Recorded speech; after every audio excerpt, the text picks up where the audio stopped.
साथियों नमस्कार। ग्लोरियस पाठशाला पे एक बार आपका फिर से स्वागत है। मैं विपिन कुमार। तो हम लोग साहब विज्ञान के बारे में पढ़ रहे थे। दो क्लासें हो गई। पहले दिन की क्लास में मैंने फिजिक्स के बारे में बताया बहुत कुछ। शुरुआत में मैंने विज्ञान क्या है, विज्ञान का जनक कौन है, विज्ञान की उत्पत्ति कैसे हुई, आधुनिक विज्ञान का जनक कौन है, भौतिक विज्ञान के फिर प्रकार जिसमें क्लासिकल फिजिक्स, मॉडर्न फिजिक्स, उस पर विस्तार करते हुए मोबाइल के बारे में, कंप्यूटर के बारे में, रोबोट के बारे में। कल की क्लास में आपने केमिस्ट्री में जो पढ़ा था, रसायन विज्ञान में, कि केमिस्ट्री क्या है, उत्पत्ति कैसे हुई, फिर केमिस्ट्री की जो शाखाएं थी, organic, inorganic, physical, analytical, agrochemistry, biochemistry, ठीक है, मेडिसिन केमिस्ट्री, उस पर विस्तार करते हुए मैंने आगे में बढ़ा था। आज उसी क्रम में हम लोग बात करेंगे बायोलॉजी पे। कल वाली क्लास जिन लोगों ने परसों वाली नहीं देखी है, अगले वीडियो दोनों मैंने अपलोड कर दिए हैं। इस वीडियो के नीचे लिंक भी मैं दूंगा, तो पहले आप पूरा वीडियो देखिए आराम से और नोट्स बनाइए। देखिए आप पूरा जरूर। ये करते हैं तो फिर आगे टाइम बिना वेस्ट किए आगे बढ़ते हैं।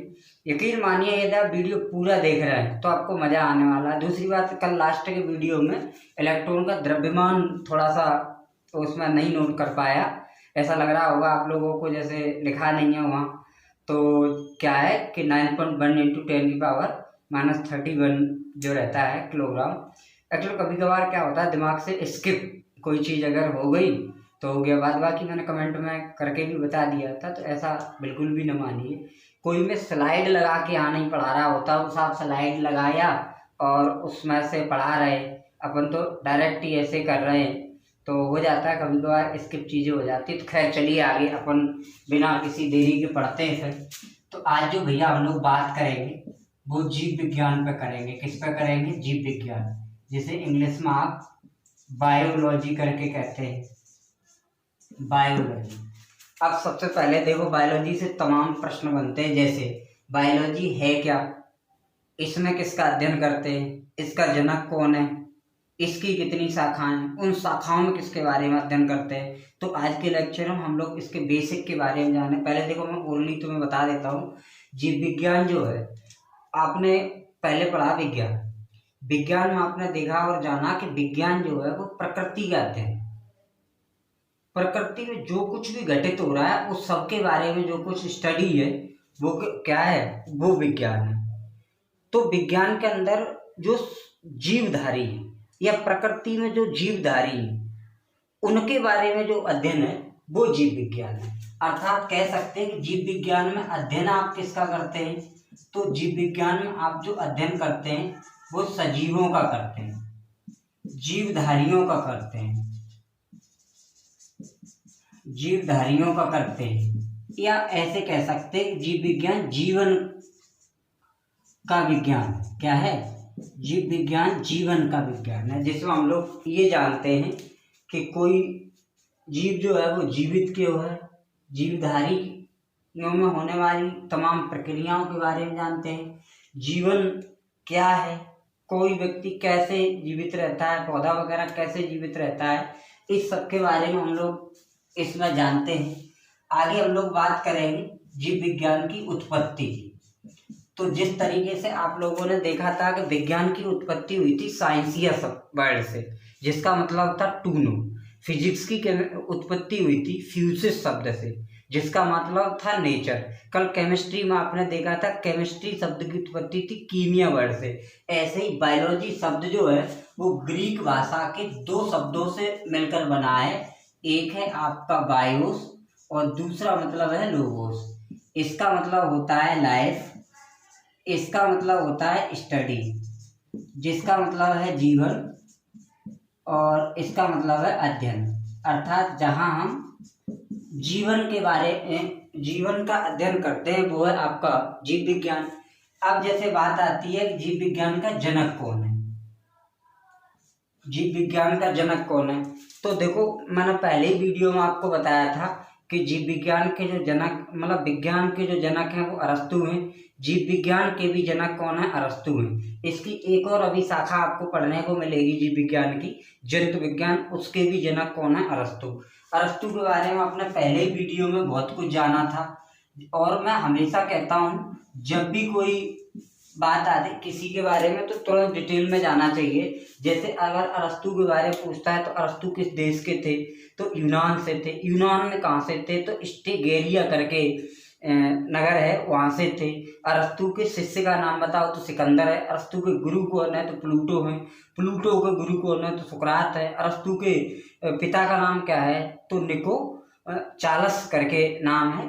ठीक है, देखते रहिए। देखो तो क्या बताया है यहाँ, एक तो पूछेगा कि संबंध कहाँ से है, तो इनका जो संबंध है वो यूनान से है। कहाँ से है, यूनान से है।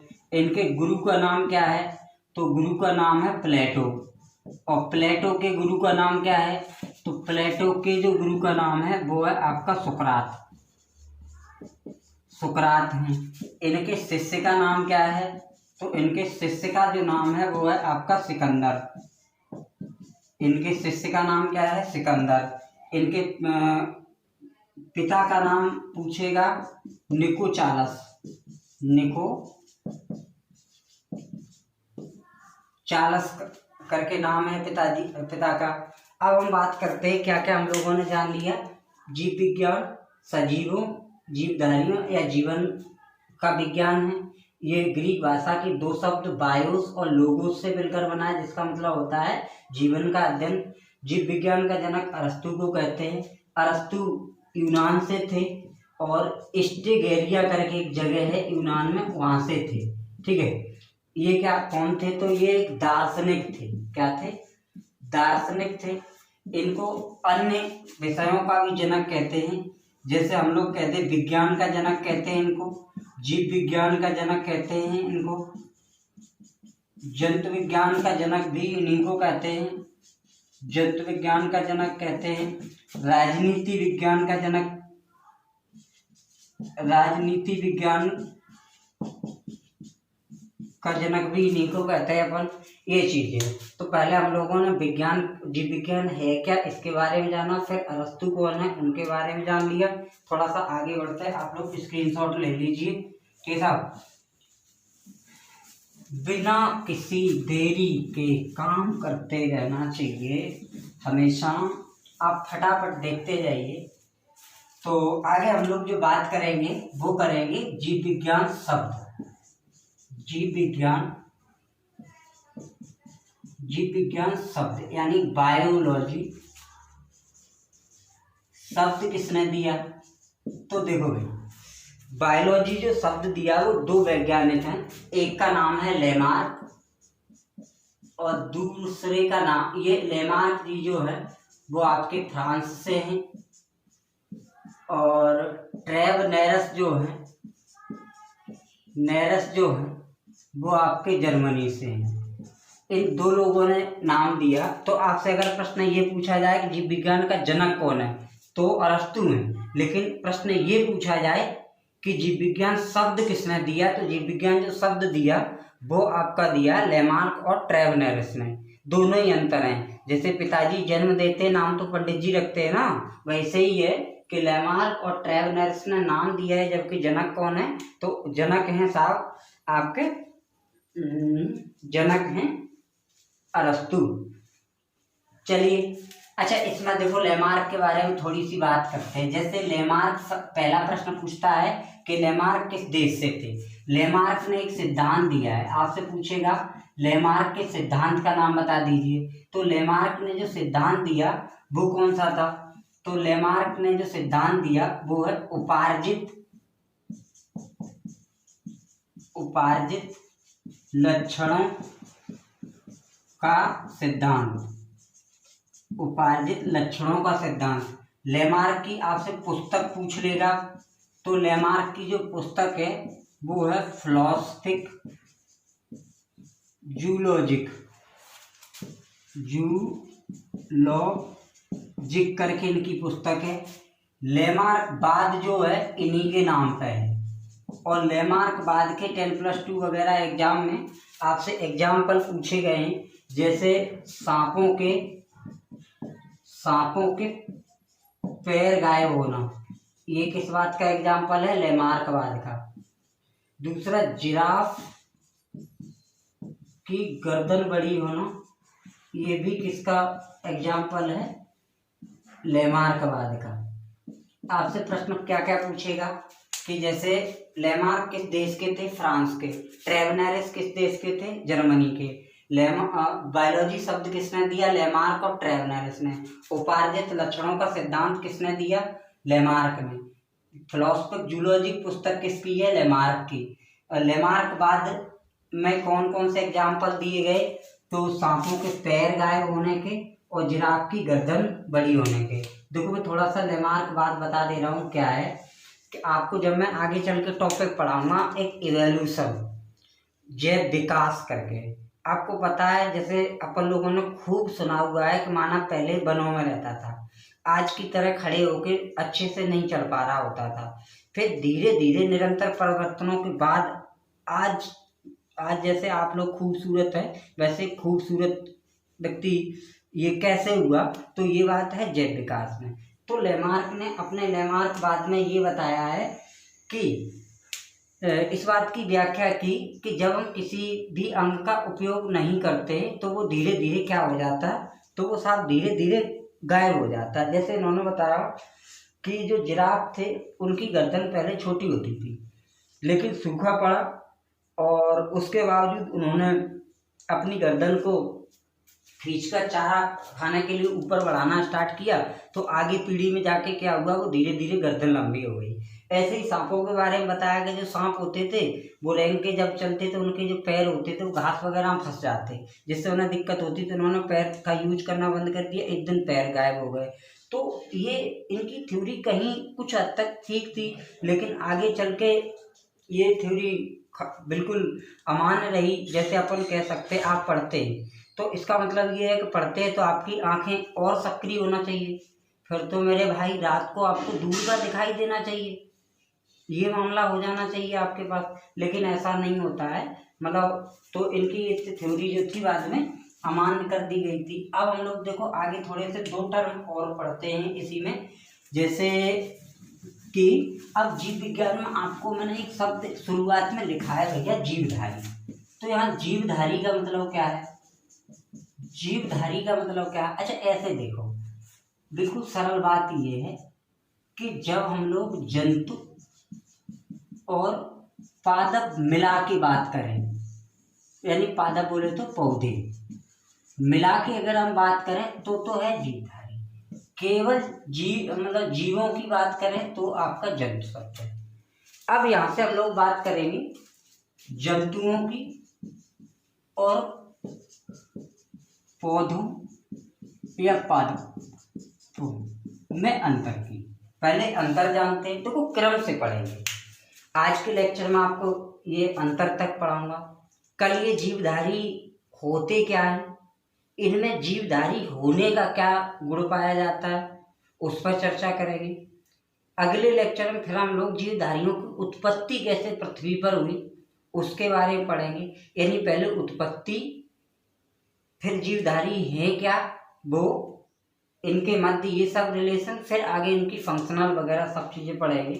तो देखो आपको कई एक प्रश्न पूछे जाते हैं भाई मेरे यहाँ से। क्या क्या प्रश्न पूछ लेता है आपका? जैसे पौधे जो होते हैं वो अपना भोजन जो होता है वो स्वयं बनाते हैं। कौन सी क्रिया से बनाते हैं? तो आप कह सकते हैं प्रकाश संश्लेषण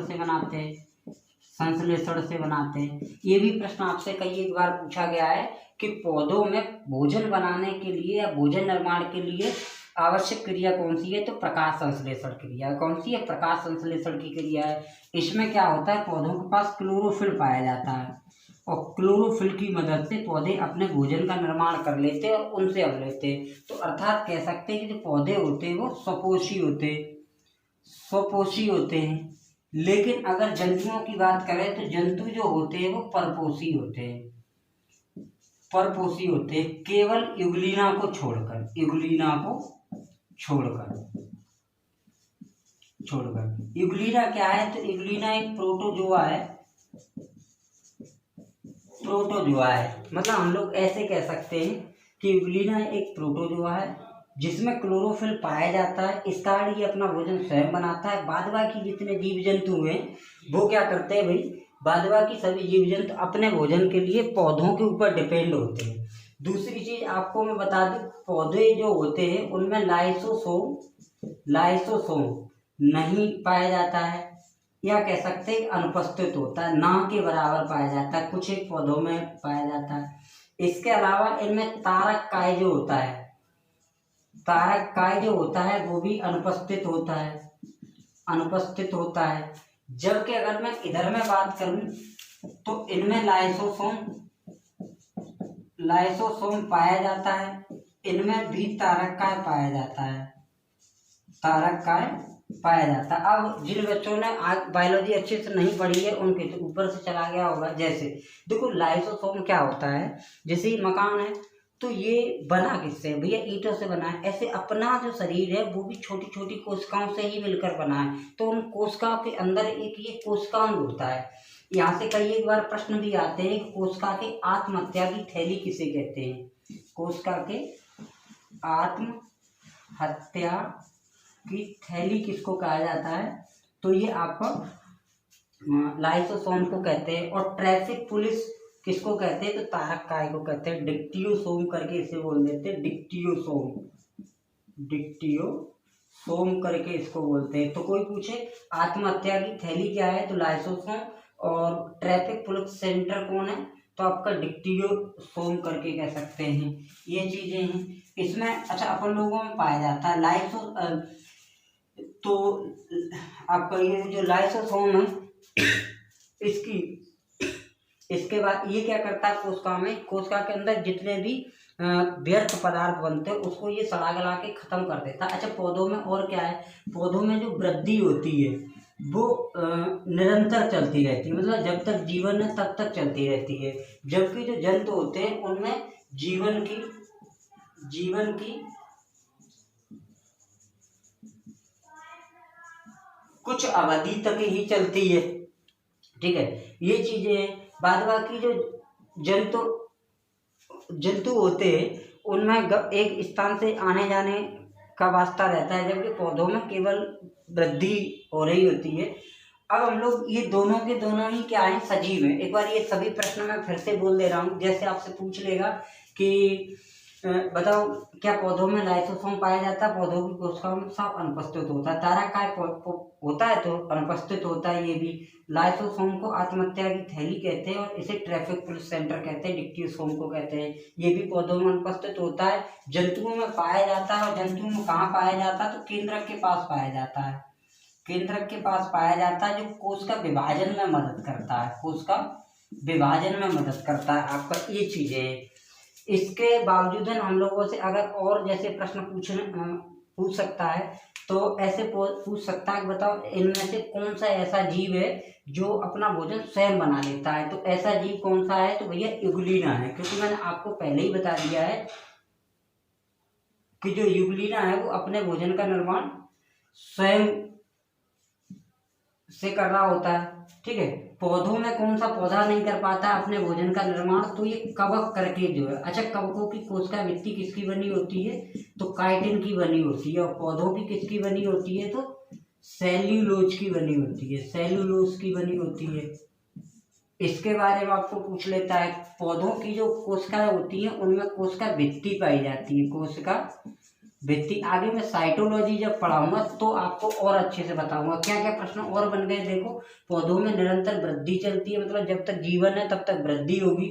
पौधों की कोशिका सेलुलोज से बनी होती है, ये प्रश्न हजारों बार आ चुका है कि पौधों की कोशिका भित्ति किसकी बनी होती है, सेलुलोज की। दूसरा ये भी आता है कि पुलिस के एग्जाम में आया था कि निम्न में से किसमें कोशिका भित्ति होती है, तो पौधों में होती है, जंतुओं में नहीं होती। फिर जंतुओं में इसकी जगह क्या होता है, तो जंतुओं में इसकी जगह जो होती है वो कोशिका झिल्ली होती है मेरे भाई, ठीक है। कवकों की कोशिका भित्ति किसकी बनी होती है, काइटिन की। कल जब मैं जैव रसायन पढ़ा रहा था उसमें ये सेलुलोज की बात भी मैंने की थी कि सेलुलोज क्या है, तो पॉलीसेकेराइड है। जंतुओं की हम लोग बात करें तो जंतुओं में निरंतर वृद्धि नहीं होती, और जंतु जो हैं अपने भोजन के लिए इन पर डिपेंड होते हैं। कवक अपना भोजन स्वयं नहीं बनाते हैं, स्वयं नहीं बनाते भोजन। इसका मतलब ये भी है कि कवकों में क्लोरोफिल नहीं पाया जाता। थोड़ा सा आज ये डिस्टर्ब भी हो रहा है, क्लास थोड़ी आपकी लेट है, तो खैर जो भी है आज का हम लोग इतना पढ़ेंगे। कल के वीडियो में हम लोग जो देखेंगे भैया वो ये देखेंगे, देखो जीवन क्या है। सबसे कल के लेक्चर में मैं बताऊंगा जीवन है क्या है। उसके बाद जीवन पे अभी तक जितने भी सिद्धांत दिए गए हैं, चाहे उसमें जीवोत्पत्ति का सिद्धांत हो, मिलर का सिद्धांत हो और ऑपेरियन का सिद्धांत हो, उन सब पे हम लोग सिद्धांतों पे बात करेंगे। दूसरी चीज पृथ्वी पे कैसे जीवन आया, तो उन सब युगों की भी कल के लेक्चर में बात करूंगा। आज का लेक्चर यहीं तक है। आप अन्य जो भी मैंने 2 वीडियो और अपलोड किए हैं उनको भी आप देखिए, नोट्स बनाइए और यकीन मानिए आगे भी मैं बहुत अच्छा मटेरियल आपको देता रहूँगा। बाद बाकी मेरा काम तो मैं देखो रोज कर ही देता हूँ, अब आपका काम जो है आप करिए। थोड़ा सा डिस्टर्ब हो रहा है तो फिर आज की क्लास इतना ही रखेंगे। ठीक है।